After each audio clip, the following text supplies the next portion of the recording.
Hello everyone. Today is another SIDRA video. I got a question about modeling closely placed or coordinated signalized intersections. So in this video I try to discuss how to do it or what the steps are, how to set it up. So basically in the previous videos I showed the sides, how to put sides together. The way you do small networks or these closely placed intersections is that you first create the sides you want to use. In this example I'm going to do a staggered signalized intersection. You can see it here. To do that, first you need to create two sides, side 1 and side 2. You can just go back and watch my videos how to do these. So you set these up, then you go to network. That is where you start. So you go to network. Let me close. Then what you do is you create a network. You add the network. And on the left side here you can see the sides you have. You select the sides, you place them, drag them basically here to the network, and you just arrange them the way you want. So let's arrange these like here. And to connect them, you need to use these little connectors, these gray bars. And you just basically hold your left button and just link them. You can also delete by clicking on the X. So just drag it from one to another.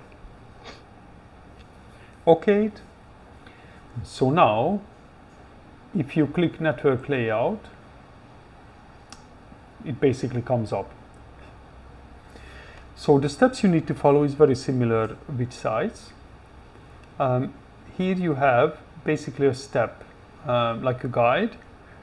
Step by step you just go through. So first you click network, then define, and just keep going until the end, and then you process, and you will have your results.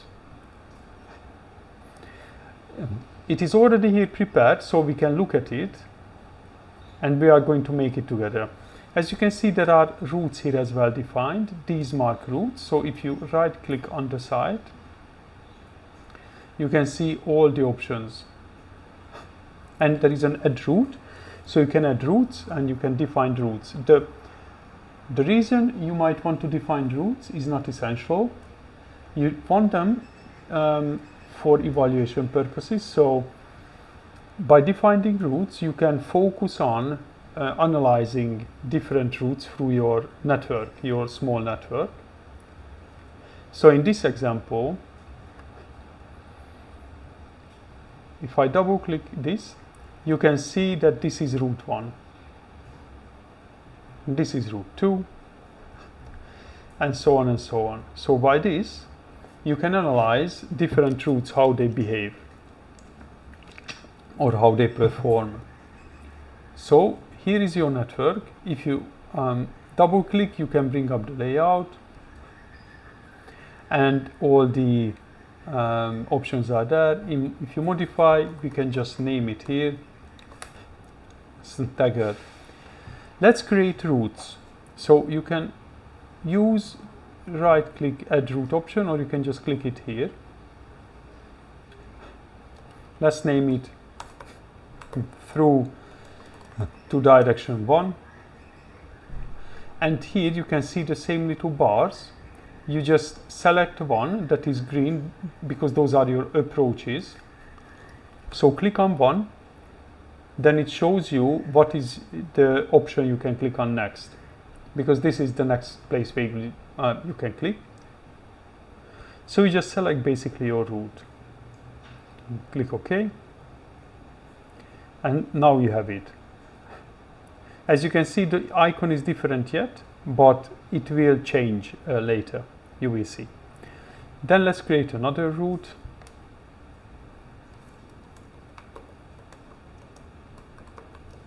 Direction 2. like that. Let's create some of the staggers, the turns. And so if we just check, so this was it, from the south goes to the north.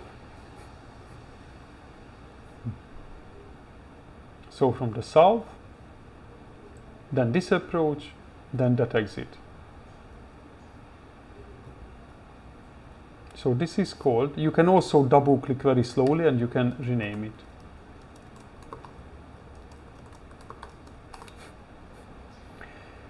Then the next one is that, from north to the south. Let's add another route. And you just click through the checkpoints basically. You can copy paste the name if you need to. And it's also good to know that you can clone everything in SIDRA. So you can right click and clone and change everything. So it can make it easier sometimes to do it that way. Then it's a right turn.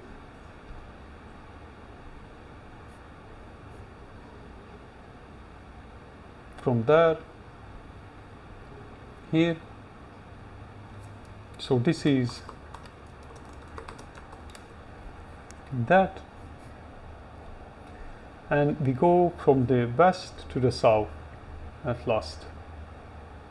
So let's do that.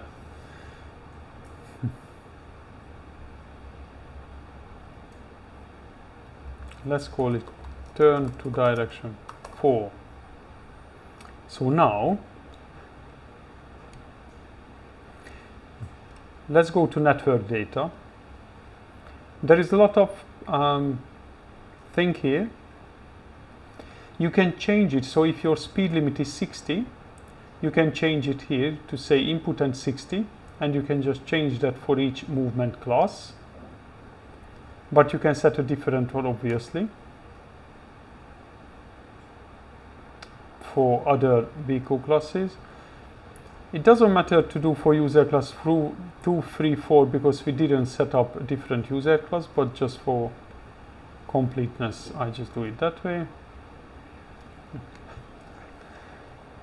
But these are the two we are using. But if you, for example, if you have a bus, this will be a bus. Then if you go to network routes, so we discussed that we use routes for analysis, to analyze performance. When you get your results, here where you can select which routes you want to consider. If you tick all of them, all of the routes will be considered. Here you can see that there is a network output by routes option. Approaches on routes and sites on routes. So in your outputs, when your network outputs will be calculated, it will consider, if you select this option, all the approaches along that route. So through to direction 1,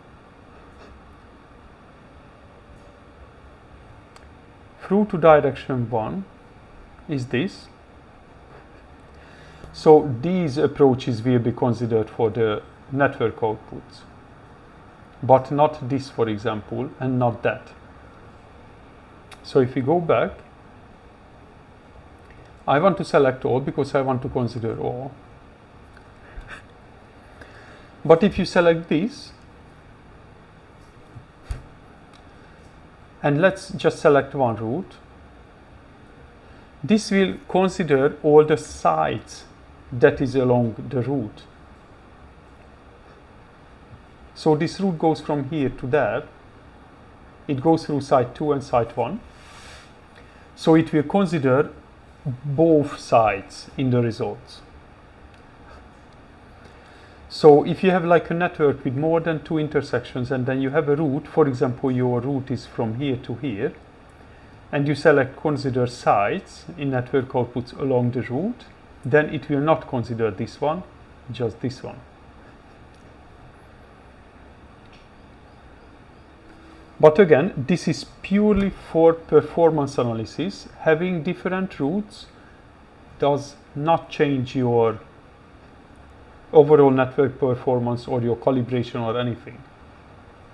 These are only for assessments and the results, what the results will be calculated for. So let's just go back to network data. You don't really need to change anything here, just leave it as default. Of course, if you live in a country or you have a guidance that you need to use different settings or different lane, like you drive on a different side of the road or something, you can change everything here. Or you also, if you target a different LOS or level of service, not D as it is by default, you can change everything here. So, but this is mainly for outputs. So network performance measure delay. Again, if for you Q is the key or the degree of saturation, then you select that. But by default, just go with that for now. Then we go to define CCGs. Sorry. So CCG is Common Control Group. There are two ways to model networks in SIDRA, where intersections are very closely placed to each other, like an interchange or a staggered intersection. You use a common control group and you basically create this tightly connected network the way I just showed you. But to achieve this, you need to set up a CCG. A CCG, you should imagine it, or you can imagine it as having one signal controller for both sides. So when you define a CCG, you basically define the signal controller that will be used for both sides. So here you add CCG, my controller, the name, and you select which side uses that controller. Well, both sides uses it, obviously, because it's in one small, tightly connected network. Okay. Then let's go to the next one.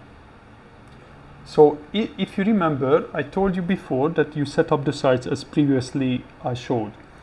But the signal settings you have there, phasing, are not used here. So here you will set up your own sequence through the intersection. Also a good example for such intersection, this CCG is like a DDI intersection, a diverging diamond intersection. So let's go to sequences. You can select a different analysis method, but we are going to use this. And let's go to sequence editor. We will use 3 phases. So first, select A.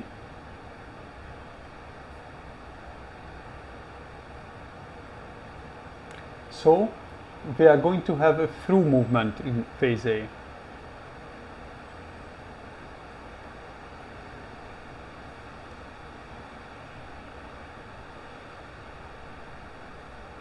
Like that. In phase B,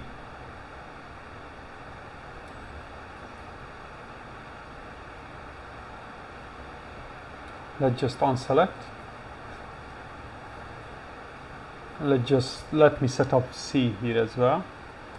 Let me just have a quick peek what I used before, because I forget which one was B or C. Sorry.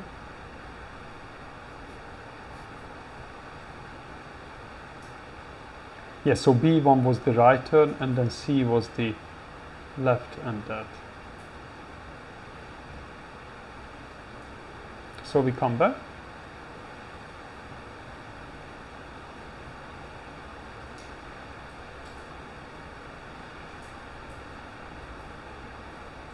So you can run the pedestrians.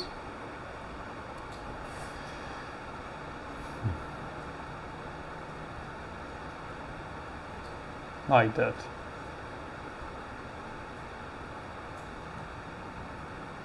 Let's just double check that I remembered correctly. Oh yeah, sorry, we can allow that with an arrow. I know I will forget it, but let's do it right. So these are our phases. As you can see, both you set up basically in both intersections together. Then you can go further, but to change some yellow time or red time. But we are going to just keep using what we have. You select your reference phase A, but that's automatically selected. And we are going to use the practical cycle time. You can go back to my previous videos. I think we discussed how different cycle time options, and in this case it's not that important anyway, because we focus on the coordination. So you can change the cycle time, how the program will analyze, but basically that's it. So we don't really need to change anything else here for now.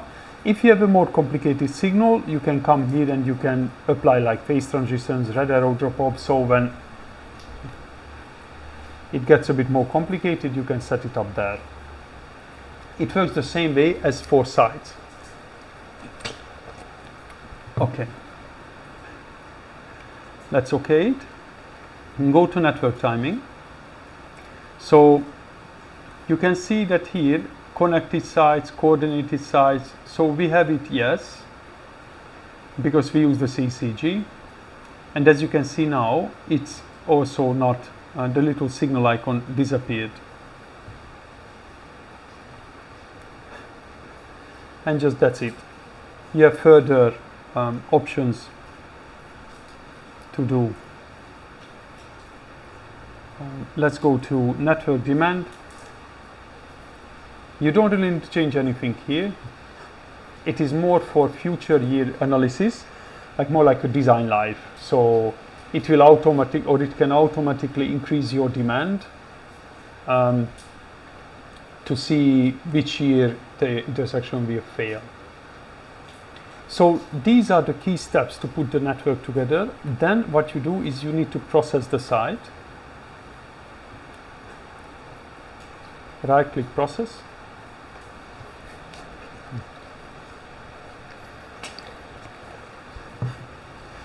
You have 4 routes, so the results can be looked at here.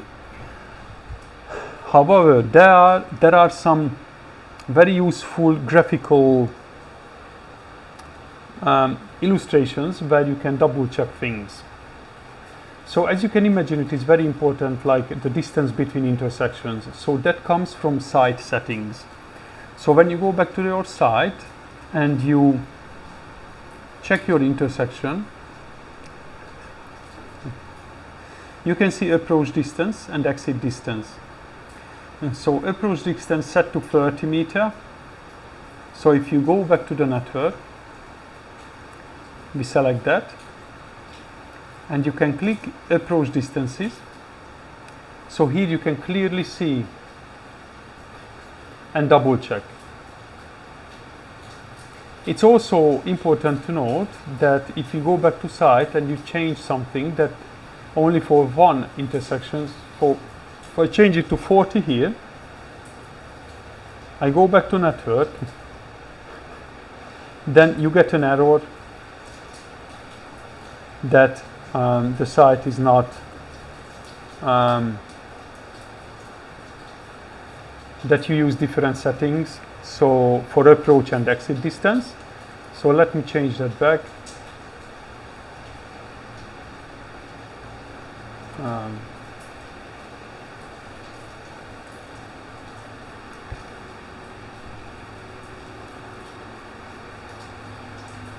So go back to network. Okay, so you can check your approach distances. There is also an input summary where you can go through all settings together, so you can spot maybe if something is wrong, like the desired speed, your base assumptions for settings, So you can just go through here, basically do a double check on your inputs. Then you can also look at the sequences. So basically here you get like a summary of your settings that you set up here on the left, like phase A, phase B, phase C. And you have a legend as well. So let's go to network outputs. We need to process the site to have it. You can get a network summary. Let me close the sheets.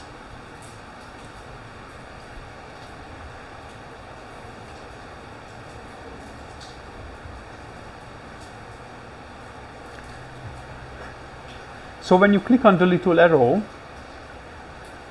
as you can see, it is split into two. When you click the arrow, you can select what you want. You have the whole network analysis or the network by routes. If you remember, we discussed that network by routes is basically your results are filtered down to the approaches along the routes or the sites along the routes. So if you have routes that basically goes through each approach and both sides, the two results will be the same. And when I click on it, it will bring both up. So you can see the speed efficiency, travel time index, and congestion efficient, like very summary network-wide results. And you have the same for routes. Speed efficiency, we will go through these details in a bit more detail. So let's go to the phase timings. Let's go one by one. So here you can see the phases, green time lengths, and other timings. There is signal offsets that is not applicable for these tightly, like sites where you have the same signal controller basically, or if the site is uncoordinated. So you don't see these now. You have approach displays.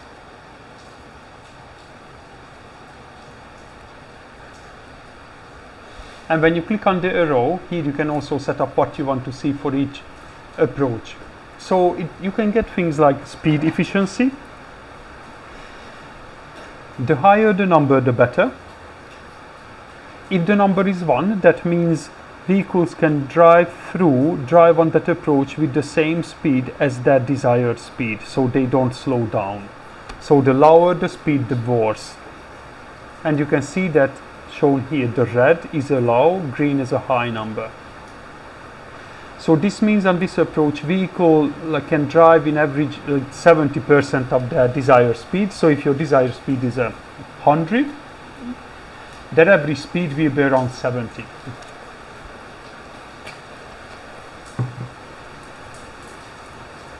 Capacity reduction due to blockage by downstream lanes, worse lane for the approach. So you can basically understand what's going on. As you can see, the reduction, if it's 0, that's the best. The more red, the worse it is. So the more your capacity is reduced in these places. So you have how much capacity you have left basically. Lane blockage probability, so you can see here, and it makes sense that a lane, that these lanes will likely, or it has a chance to block back upstream lanes. So for example, the queue reaches back from there to here, then it has a 23% chance. As you can see, if it is over 30%, then it's red, so it's bad. Proportion queued, so that shows if it is 1, that means every vehicle will queue. If it is 0.1, that means 10% of the vehicles arriving will get into a queue. So the lower is better. Queue distance, it is again, it just shows you the colors as well, and the length. it is relative to the queuing storage area. It also sees that largest average backup queue distance up for any lane on the approach. Queue distance, sorry, where was I? I was here. So this is in percentile, that is in average.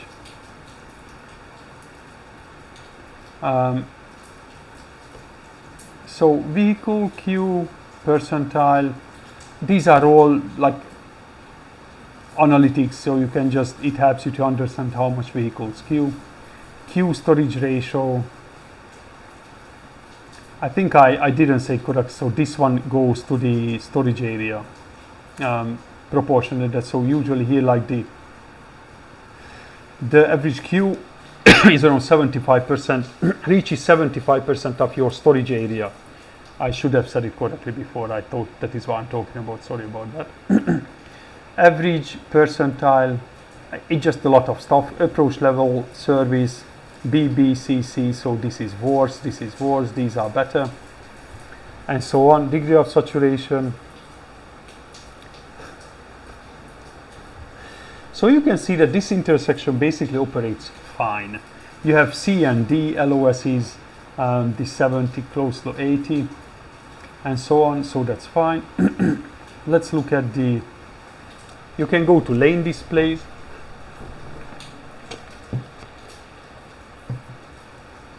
This is also interesting. So here you can see how the signal coordination works. So purple is around half, so around half of the vehicle arrive to green, the other half arrive to red. Here you can see that most of the vehicle will get through when they arrive, because obviously there is coordination between the two sides. And you can see that right turners usually wait and they create the queue. So it is very helpful. And you can also see that here, probably like this lane can impact maybe that one. So there can be people maybe turning from here, trying to turning there, and then right might make this lane a bit busy. And also if you turn from here to the left and you want to go straight, you might arrive not in green time. And you have the same lane based like stop lane, capacity reduction, so you can see where your problems are, if there is any. Proportion queued, so you have the same data, just more like a lane based, more detailed view, so you can understand where your problems come from. Let me go through, go to the next ones, and you have like all kinds of other stuff. Movement displays, and here you can also select what you want to see when you click on it. So you have see CO2 totals, travel speed. So this will inform your speed efficiency. So if our desired speed is 60 or the speed limit, then you can see it's around 40 kilometers per hour, what people usually get in average. I'm not going to, so here you can see in network speed efficiency, so like a ratio, 100% is your desired speed, 0% is 0, and so on. Then go to route options. So when you go to route options, you can get first a route summary, but this will give you, because we have only one route selected, I think. No. Oh, sorry, yeah. So we have the route summary for each route. You can just see for each route your performances, but on the other hand, you already saw it in the previous ones, but these give you a lot more detail. The same outputs, like environmental outputs like fuel efficiency, CO2s, control delays, speeds, and so on. You can see it for each. Then you can have these diagrams.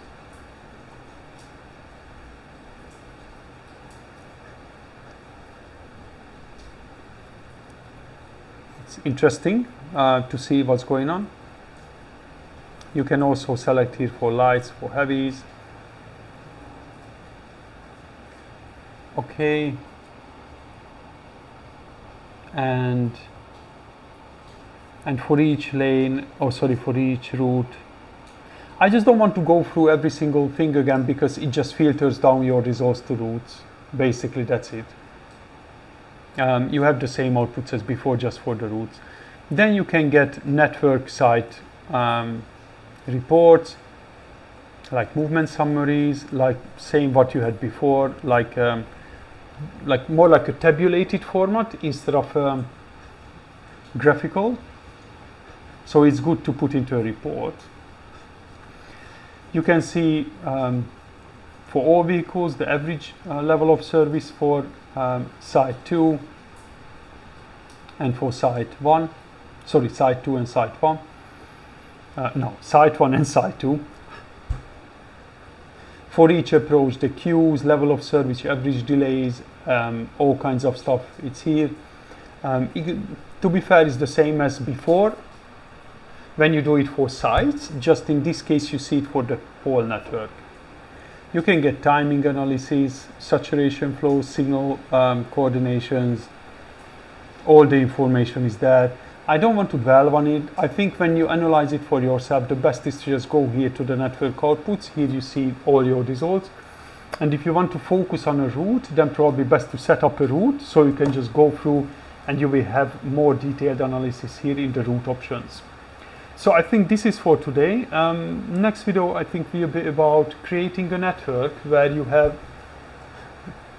intersections a bit further away, so using different signal controllers, not like one closely coordinated one as in this case. So I hope you found it useful. Let me know in the comment section below if you have any questions, if I missed something. We can discuss it there, or I can make more videos about it, focusing on what you want to see more. I try to go as fast as possible, not to dwell on things. If you want more details on certain things, how to interpret the results in more detail, just comment and I will have a look. Thanks a lot for watching, and if you want to support me, please go to my Patreon, or you can sign up in the Google as a member. I would appreciate it. It would help the channel to keep going forever. See you in the next one.